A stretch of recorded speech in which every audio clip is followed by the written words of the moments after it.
Without objection, the gentlewoman from Texas, Ms. De La Cruz, is permitted to sit on this hearing and ask questions of the witness. Are there any objections? Hearing none, it is my privilege to welcome to the committee the gentlewoman from Texas, whose district we actually now sit in. The gentlelady is recognized. Thank you, Chairman, and thank you to my colleagues for allowing me this time to be here with you today. You know, the failed Biden border policy has made technology even more important to keep our American communities safe, to keep our Border Patrol agents safe, and to keep our nation safe. With that being said, the RGV sector, which includes McAllen, Texas, right here where I have the honor and the privilege to represent, has one of the highest drone detections along the southwest border. The cartel drone detections just right here in the Rio Grande Valley sector in fiscal year 2022 was 35,000 drone detections. I'm going to repeat that number for you all because we don't hear it enough. 35,000 drone detections from the cartel that are watching our agents, watching our American communities, and leading illegal immigrants through our southwest border. That being said, out of the 35,000 drone detections, only 10,000 were intercepted. That's it, 10,000.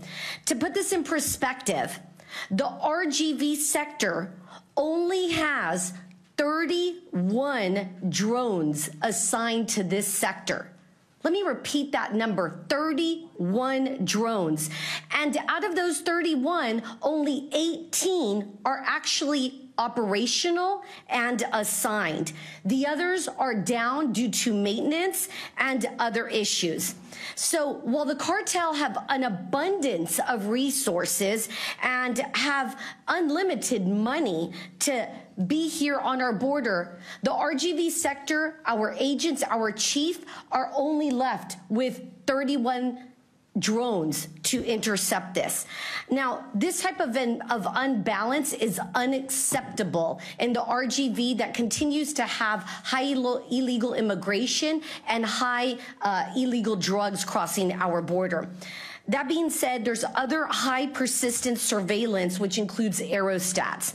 There were 7 aerostats here in the RGV sector, and due to lack of funding, 3 have been decommissioned, and the remaining 4 are going to be defunded by the end of this year.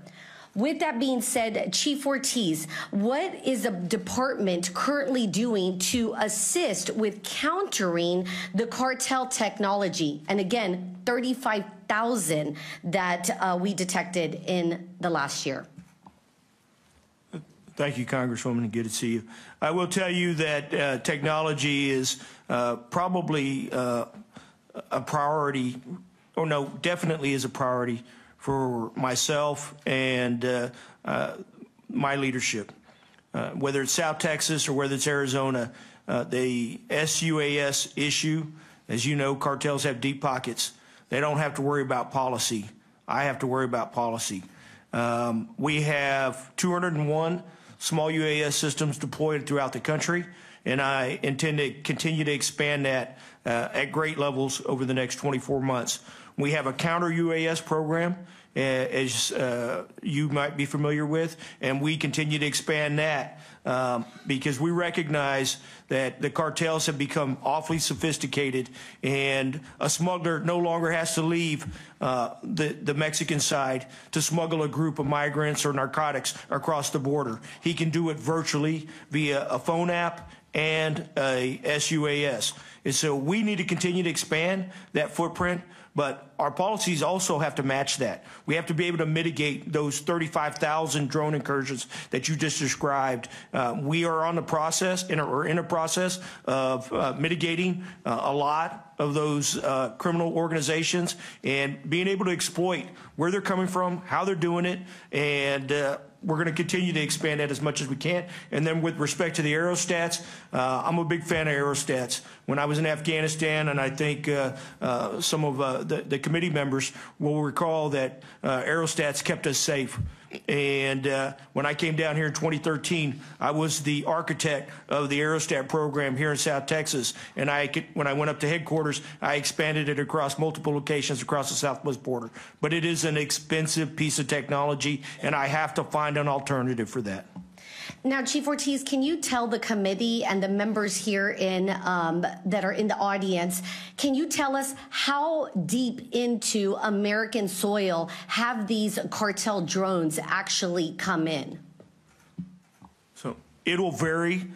Some of the drone technology that the cartels are using are very sophisticated, and we've seen incursions miles away from the immediate border area. For us, we are doing, I think, a tremendous job of identifying where these criminal organizations are operating out of, but we need to expand that. So in my debriefings with Border Patrol, I have heard that these drones from the cartels have come up to 8 miles into American land. Would you say that is an accurate statement? No, ma'am. How far do you believe that they come into American soil? I think it depends on terrain.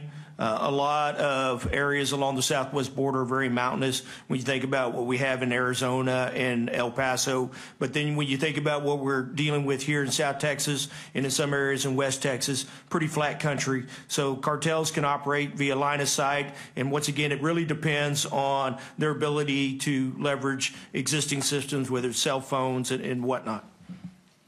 We just recently lost some of those aerostat balloons in this past January. So what is the measure that the department is using to fill the gap until we get to the next step? We currently have a team deployed and looking at some alternatives to a similar type of platform, but that's less expensive. What we've seen in the past with aerostats is in these areas, and high winds. Chief Ortiz, I'm sorry, I'm out of time. I'm just going to ask you, how fast can we deploy some of this technology? We're hoping to deploy it in the next 6 months, ma'am. Thank you, and I yield back.